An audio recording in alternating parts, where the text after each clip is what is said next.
I think where we fit in is providing the structure and the automation under the hood to then like make it really easy to put your data into these systems, right? We should be way, way easier to use with these systems than just you like kind of cobbling together a workflow, feeding all the data to them. Welcome to the Tech Savvy Recruiter, the podcast for recruitment and staffing agency owners keen to explore the tech innovations reshaping our industry. I'm Rodger from RecMate. And I'm Belinda Kerr from Recruitment Garage, and together we're your hosts, bringing you a stellar lineup of recruitment tech and AI experts ready to help you understand and, more importantly, benefit from the increasing array of tech available to you today. We're delighted to welcome Pranav Badami back to the mic today. Pranav is the co-founder of Stardex, an AI-first ATS and CRM. Pranav's platform Stardex has exploded this year, and in fact, they've seen 10x growth since we last spoke. And for good reason. So we wanted to chat to Pranav again to discuss where recruiters and founders are finding wins with AI currently, and of course, what's coming. So welcome, Pranav. Love to hear a little more about where you are with your journey on Stardex at the moment. And also, let's just dive into the broader conversation about AI. It's so lovely to have you. And anything else you'd like to add there? Yeah, no, thanks a lot, Belinda and Andrew. Thanks for having me back here. Definitely exciting to see how much Stardex has grown since we last chatted. And yeah, recently, just been trying to grow our team and really build out Stardex into a more and more comprehensive platform for a growing user base. So yeah, would love to jump into the AI side of things and share kind of our perspective on what we're seeing in the market. Yeah, well, let's kick off with it. That's probably a good place to start. So sort of high level, what are you noticing? Yeah, so I think the biggest shift over the last year since we chatted has been the proliferation of these agentic tools for, call it prosumers. So for example, you've got Claude Cowork, GPT Codex, Claude Code, all of those things that these bigger AI labs have put out, and lots of people in their day-to-day, professional work are starting to rely on these tools more and more and set up workflows. I think when we spoke last year, those hadn't even really come out into the market. And we really, about 6 months ago, started seeing more and more discussion on our customers' Slack channels and emails and calls about just, how can we integrate our data with Claude Cowork. And Claude Cowork was kind of a seminal moment almost of, I feel, where AI and the sort of professional workflow really exploded on the scene. And a lot of what we've been doing over the last few months is saying, hey, we have all of your firm's data inside Stardex. How can we make that more and more useful using something like Claude Cowork? It's absolutely rocketed, that sort of vibe coding, purpose-built tool set for really specific things that some recruiters may need. Other recruiters just isn't on their radar because of their speciality, right? So one thing that I've just been thinking lately is, might be a bit provocative, Pranav, is the whole ATS category under threat because of vibe coding and those really niche purpose-built tools? Or do you see a place for a structured database ongoing? Yeah, no, that's interesting. I think the way we see it, we actually want to lean into those tools as much as possible. I think where we become more useful is in providing some structure and into your recruitment process, right? So you're still going to have that element of it where, okay, let's say I have a team of 20 recruiters, for example. Certain things need to be logged a certain way. We need to follow best practices in our firm. The software should still enable you to do that. But after that, a lot of the data that we collect, yes, we should be opening that up as much as possible to these AI tools, right? And that's really where we focused on kind of becoming the quote unquote programmable ATS is what we've been calling it, where we don't want to shy away from it. In fact, we want to help accelerate the usage of it, right, in your firm. And I think like if you're, as an ATS, if you're kind of stuck in the mode of, okay, we're just going to be a repository of data, then yes, like over time, these AI tools are going to basically build out all of those basic software features and all of that, and then it's going to get displaced. But I think if you're thinking about it as, okay, we're going to build this as an automated growing repository of information and then make it as useful to AI as possible, you're still providing a ton of additional value to someone who's using something like Claude Cowork, right? Because that's still going to take like months, if not years, of them actually building up all of those things on their own if they do go with, build versus buy approach. And then as you're building out this platform, you find increasing other ways to make it more useful to the AI, right? So data enrichment, like those types of things that as someone who's just vibe coding, it's hard to miss those things when you're building out the initial scaffolding of a platform. So that's why we think like, yes, it is like an interesting time, but the more that the system can actually feed data into these AI agentic tools like Claude Cowork, the better, right? It'll help it stay sort of on the forefront of what those tools can do and then have a better foundation for your business underneath it. Yeah. So under that, Pranav, what you're, I think, is sort of alluding to is that it's still going to be the central source of truth?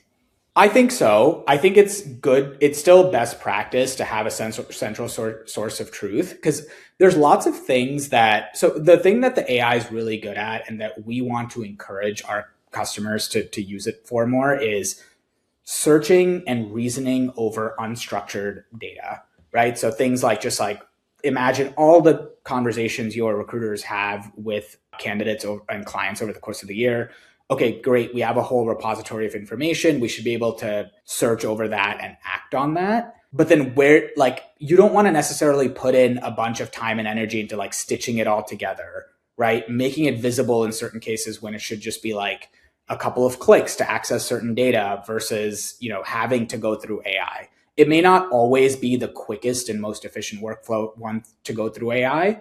And two, there's a lot of sort of nitty gritty, just kind of grunt work involved as well in sort of bringing all that data into one place. And ideally, like a really good ATS should kind of do that, get out of the way, but then also invite the AI tools in to then do their thing on top of it, right? So that way you kind of get the best of both worlds where you don't have to kind of build out this whole system and spend a bunch of your time and firms like resources on that. And instead you start getting the value from the AI on top of it very, very quickly. Yeah, I think the question I always ask founders is, are you a software development firm or are you a recruitment firm? Obviously play to your assets and play to your strengths. And if need be, supplement what your core ATS doesn't provide. I think it's a beautiful time to be able to snap something on really efficiently that you've always wanted to do, but there hasn't been market demand to get it done via a provider. I think that's great. And I guess the analogy I always give is, do you build your own car or do you accessorize your car? So there's a lot of kit cars out there that you could build, right? You can order online and get it shipped, but are you a mechanic or do you need to get somewhere? Is your destination the workshop or is your destination finding people and, helping them find a new role? Yeah, no, totally agree. Pranav, what are you finding as some of the features that recruiters are asking for, particularly owners are asking for? Yeah, I would say, so the biggest thing on our end has been AI search over your data. So when you kick off a search, right? Like if we think about it, like from what the workflow was like, even like a couple years ago when we first started getting into market with Stardex, the workflow was, okay, let's go ahead and generate a list of target companies. Let's find similar searches or jobs that we've worked on. Let's like put some filters into our database. Let's go to LinkedIn. Increasingly, it's more what we're seeing more is like, okay, can we actually go find the most relevant, like all of those research strategies that we have? There's still value to those research strategies, right? There's still value to like, what does my firm know about the market that AI does not, right? And that boils down into like a few specific areas. That's what do we know about certain companies in our niche or our vertical that AI does not? What do we know about candidates in our vertical that AI does not? That's where back channeling and all of that comes in, right?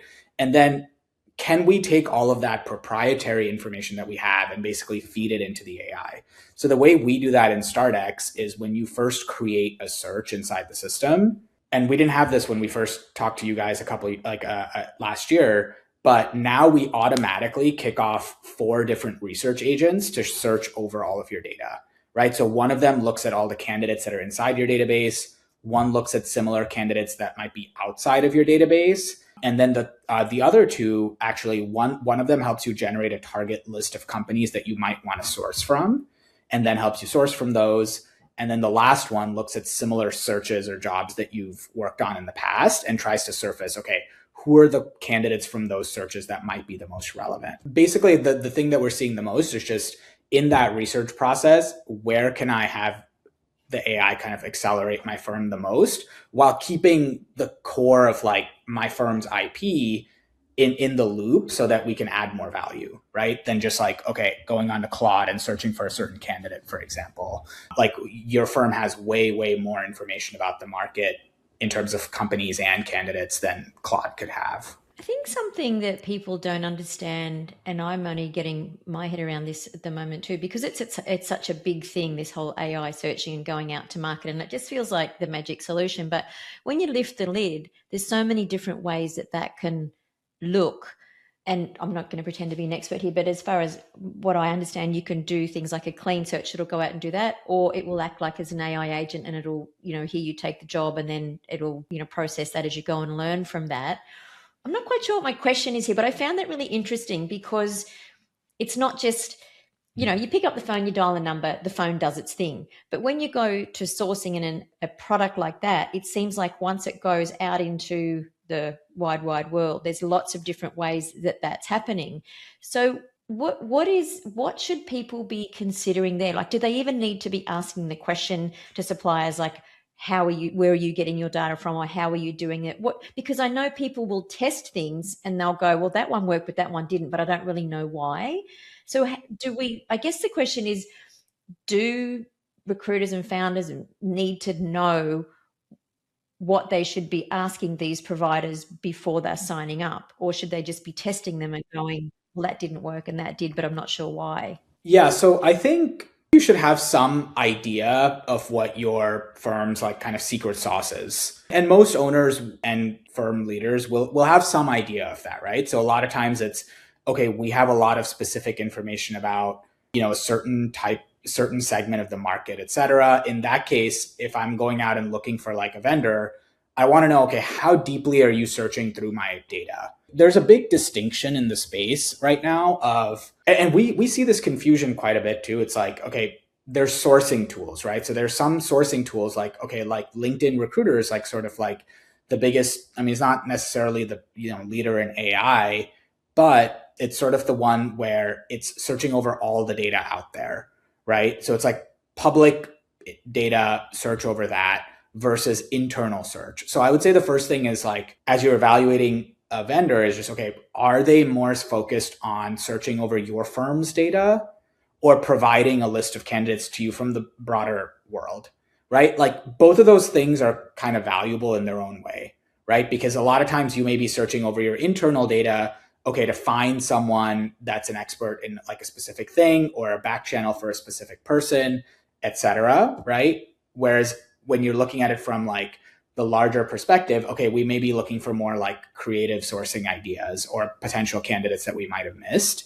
And so that's the first thing I would say is one, like kind of what is your firm's like research strategy? It should kind of flow down from there, right? And what we've seen is like different firms will have different strategies. Like a lot of firms, some of them will start with these external sourcing tools that we call them, which is like, hey, I give you a query, you give me a list of people back, right? Other ones will start more from, okay, can we build a market map of all the companies that are in this space? And it's going to depend a little bit on the seniority of the role and things like that you're looking at. So what is your firm's secret sauce? And then what types of roles are you primarily going after, right? That's going to govern whether or not you're looking more at like a vendor that's looking at your internal data versus some of these external sourcing tools.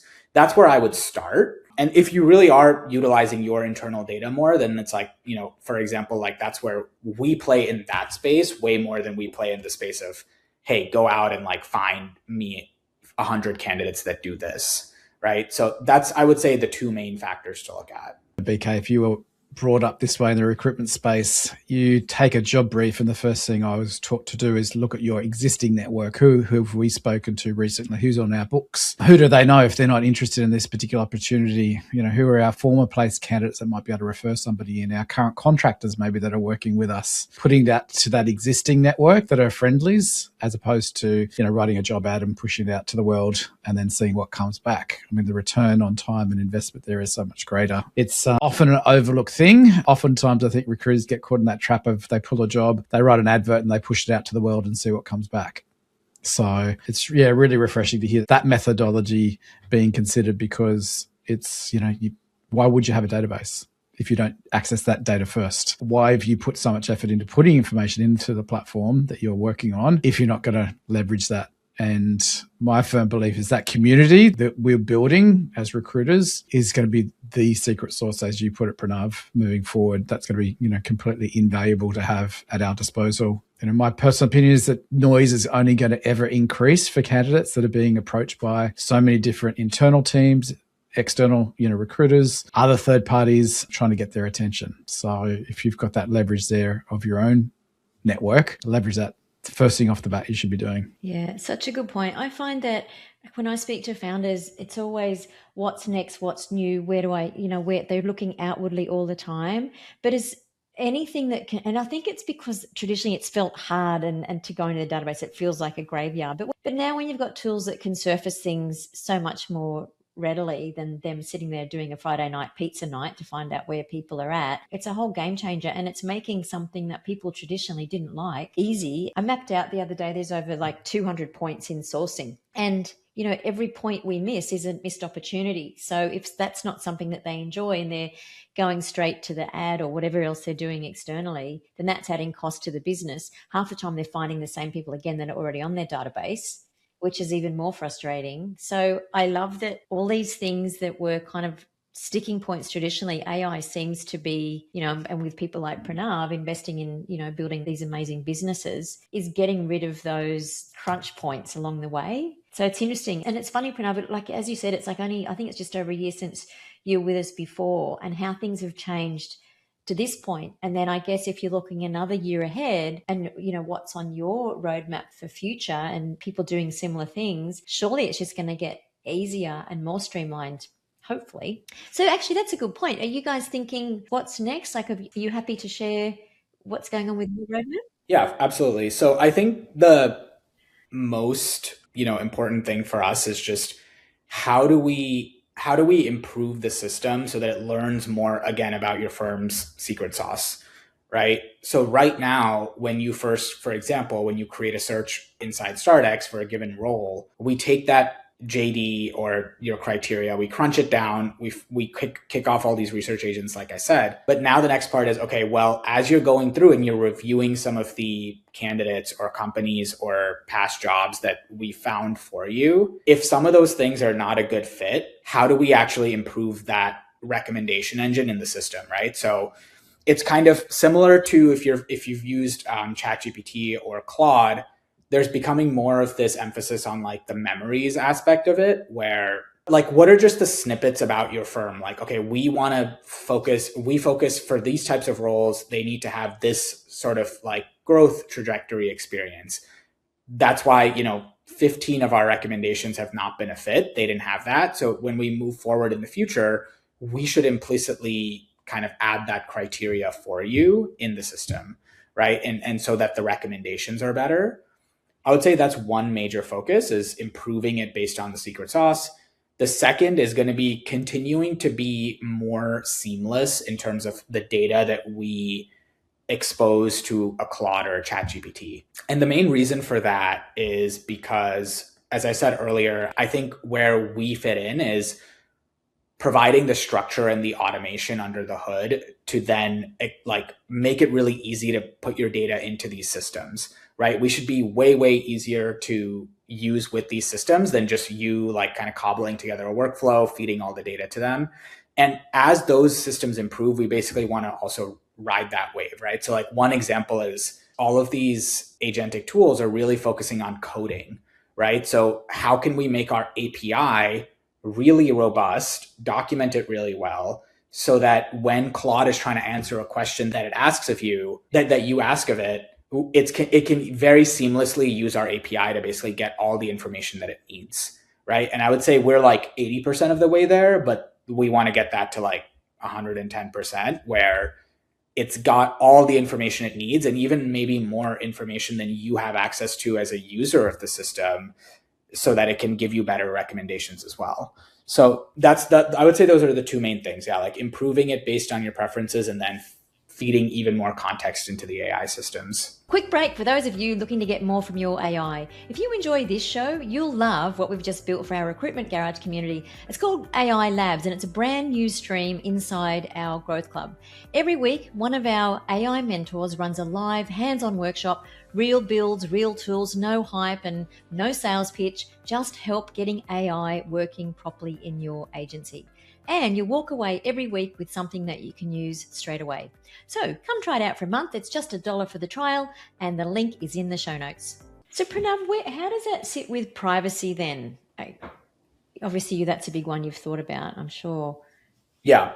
And I mean, so in terms of like the data that is your firm's data, it's obviously all, kind of scope to all of your specific information. Like nothing's going to leave your sort of instance. And then in terms of like other aspects, I mean, I think it's becoming more acceptable, I think, for people to record interviews, grab more of their, conversational data that way, store it in systems. I think that is becoming more acceptable. Of course, if a candidate wants to opt out of that system, it's a must-have to have it in your system to have access control where, okay, a candidate doesn't want their data in your team's database anymore. Okay, that should be something they can just request to be deleted, right? So we already have access control and things like that around that built out. But I think in terms of the rest of it, I think more people are seeing more value from, if we have conversations, it should be recorded. That way I can reference it again. I can use it to get whatever task I need done faster. And so we are seeing more receptiveness to that. But of course,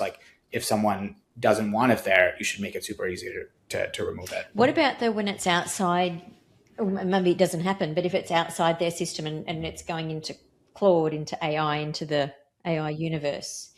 Yeah, I mean, I think a lot of those tools are building in very strong enterprise access control. You can also, there's a couple things. One, you can instruct the tools that, okay, hey, don't train on my data. So that's absolutely something you can usually set up in the settings. And then if you are on a team or a business plan with any of these tools, it is creating basically a virtual sandbox for all your data to live in there, right? So if you combine it with those two things, we think it's fairly low risk there in terms of exposing your data and things like that. Yeah, I think those, guardrails have really come up quite rapidly over the last six months, and maybe what was a bigger risk 12 months ago now isn't there anymore. Particularly with the paid corporate versions, IT can administer those quite tightly so that users have got a lot of control, but maybe don't forget to do certain things so that the data remains private. So let me put this to you then. If you were, or both of you, if I had a CV and I was on a paid version, you wouldn't be nervous about uploading that CV into a paid version now?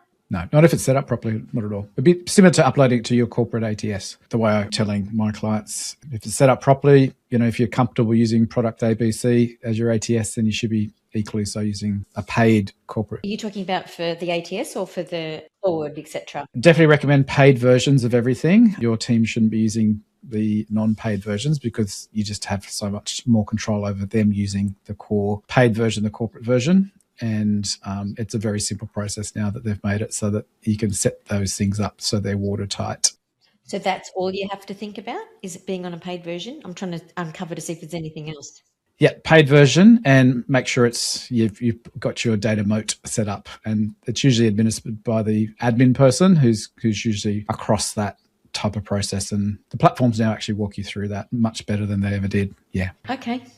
Good. Happy about that. Yeah, it's good. Which helps vendors like Pranav because then it's one less headache for him because he doesn't want to obviously expose things by saying, yeah, you can use this in conjunction with my product and you're all good because, it's just another gateway that data can leak. Firms get a bit cranky with software providers because they didn't warn them about A, B, and C. So yeah, it's interesting times in that space. And I was just thinking over the weekend, strangely enough, because my brain doesn't stop, what does the AI native recruiter, what will they actually look like in maybe as little as 12 to 18 months? I think the shift is going to be so rapid over the next 12 to 18 months. What do you reckon, Pranav? If I was walking into my let's call it office in 2 years' time, what does an AI native recruiter actually look like, and what tool sets will they have at their disposal to help them do what they do better? Yeah, absolutely. I think the number one thing that comes to my mind is you will be on the phone, on video chat, in person if that's the case, talking to actual candidates and clients more. That's where you're actually uncovering more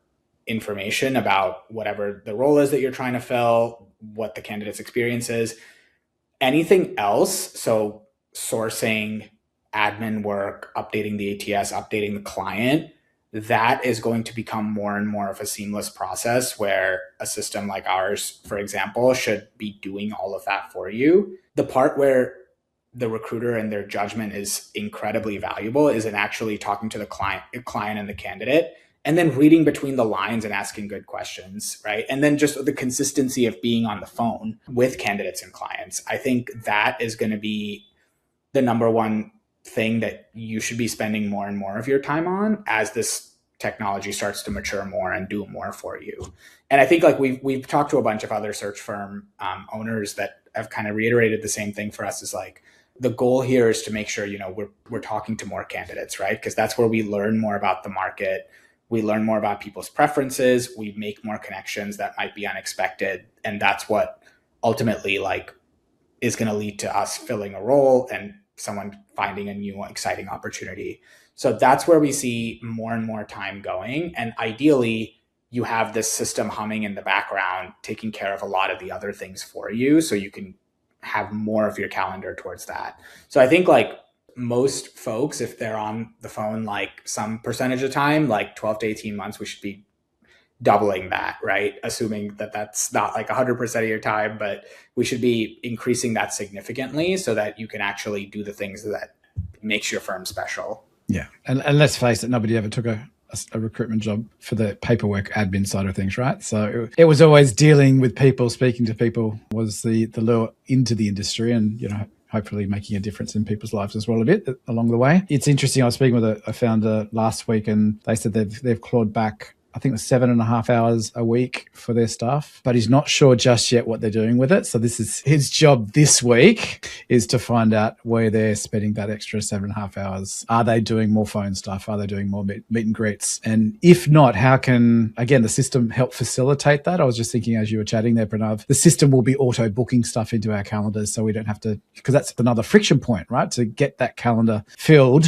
with the stuff that we want to achieve. So I think there's going to be really interesting time in a couple of years. And the follow-up question to that one was, is the recruiter today ready for what that does look like in 2 years' time? Or, is it a natural evolution of the market where, people will be in this role today, but maybe they're not going to be in the role in 2 years' time for whatever reason? I think this is where my co-founder and I, we over time have gotten higher and higher conviction that recruiting is actually one of the more insulated spaces from some of these AI things, from some of the AI growth, because I think one of the biggest things is that, when you, as a recruiter, when you're talking to a candidate, there's a certain way that they make you feel, right? There's a certain quality to the level of communication.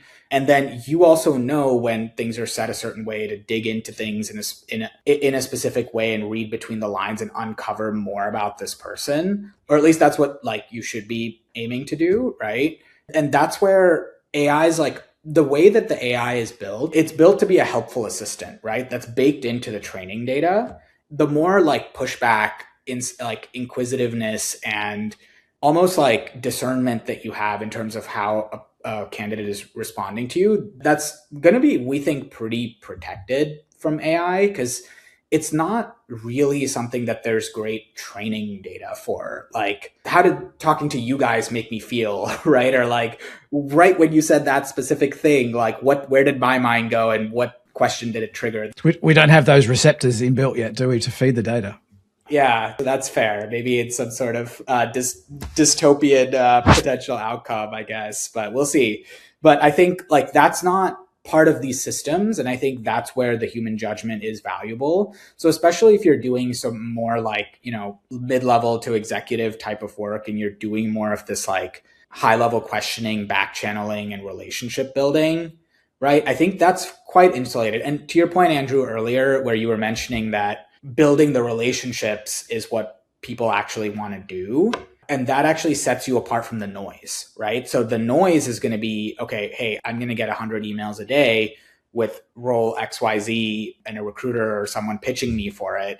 But let's say there's a couple of recruiters that I have an actual relationship with, that is going to rise above that, right? Because I've already spent time with them. They've already added value to me in my job, in my career, whatever the case might be. So I think because of those two things, the discernment aspect as well as the relationship building, I actually do think it's like much more insulated than some of the other jobs where it doesn't really matter that a human does it or not. There are some types of jobs where that is going to be the case, but I think the more we spend time with recruiters are getting more busy talking to more candidates, right? Because having AI review like an AI written resume is not going to help you necessarily make a good hire. It's still going to be the context that you're gathering on that person by actually talking to them. It makes it more important, doesn't it? Given that's the case, if AI is writing the CV in the first place. Right. Those relationships, I think, are just going to be gold capital for a relationship there. And I mean, I was just thinking, we moved house recently and we had to refinance a home loan, and we did a refinance about 2 years ago and we used a broker. And the first thing I did was I gave her a call. I gave Ruby a call and said, Ruby, we need to move.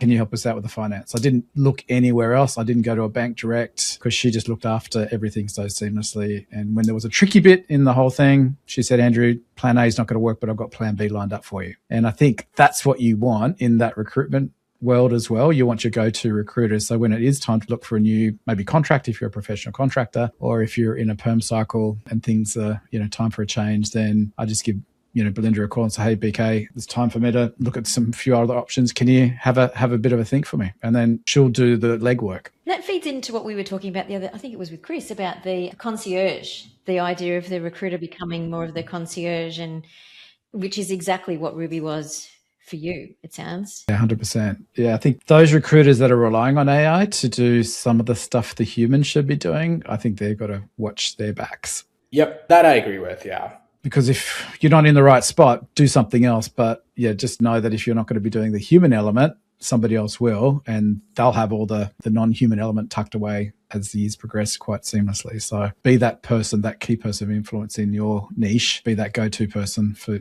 everybody to pick up the phone when it's time. Yeah, that's good advice. Pranav, what do you think business owners or recruitment owners, founders, should be learning right now, like more broadly around AI and tech? What should they be? Because I speak to people all the time and that they're so overwhelmed with, I've got to learn this, I've got to learn that. Should I learn this? Should I learn that? And a lot of it's noise, but I understand we do need to be learning a lot as well. And there is so much available just on YouTube and everywhere, and there's courses. What would you say to those guys looking, if they wanted to learn, one or two key things in the next 6 months, what would you advise? Yeah, that's interesting. So I think one thing I would say is experimentation is the best, right? Like the nice thing about these tools is a lot of times you can just ask them what their capabilities are, right? So let's say as you're kicking off a search, you want to try to find candidates, ask it like what its recommendations are, what is your normal process, and then what can we try for it to find data for you, right? So you can do some self-directed exploration like that. I would say that's the number one thing that kind of comes to my mind. And then the other thing that I would recommend is like, okay, if you already have a set of tools, right, give it more context. Like tell it, okay, this is the ATS that I have. This is like a note taker that I use. Here's like Gmail, whatever, like can make sure those things are connected. Cause like it's not super obvious a lot of times that, okay, things may not be connected, right? So make sure that it's connected. And then I do some self-discovery on just like pick like one key workflow that you're trying to basically improve. And then just ask it like, okay, how would you kind of recommend that I go about it? So that's what I would say there. A little bit of a shameless plug here. We do run sort of Claude and recruiting workshops that have been pretty popular lately. My co-founder Sanket, he runs those, and basically we essentially go through these workflows ourselves with you on the call, and then we share what are called like skills, right? So skills are basically just like preset like prompts and instructions for a model to essentially run one of your workflows. And so we also give you those as like, okay, these are, things that we made together on the call. And now here you can use these in your process moving forward. So there's like other folks that are doing that, but I would recommend like doing the self-directed approach and making sure all your tools are connected. Like just start there. That's probably the biggest bang for your buck. Amazing.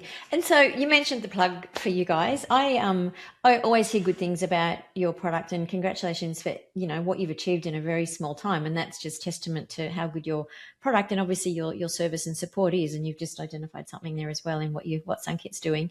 But let's hear who you're for, where they can reach you, what sort of founders are going to work best with Stardex, or is there a particular part of the market? You just let us have it. Yeah, absolutely. So I would say, if you have a lot of data in your database, right? If you have tens, hundreds of thousands of candidates and you're working a lot in the same spaces and you have a lot of expertise in your firm in specific verticals, definitely, give Stardex a call. We'd love to show you basically how you can get a lot more out of the data that's in your database, and then also how to connect your database with these AI tools to really like build your own custom workflows on top of Stardex, which we're trying to push for the vision of the programmable ATS.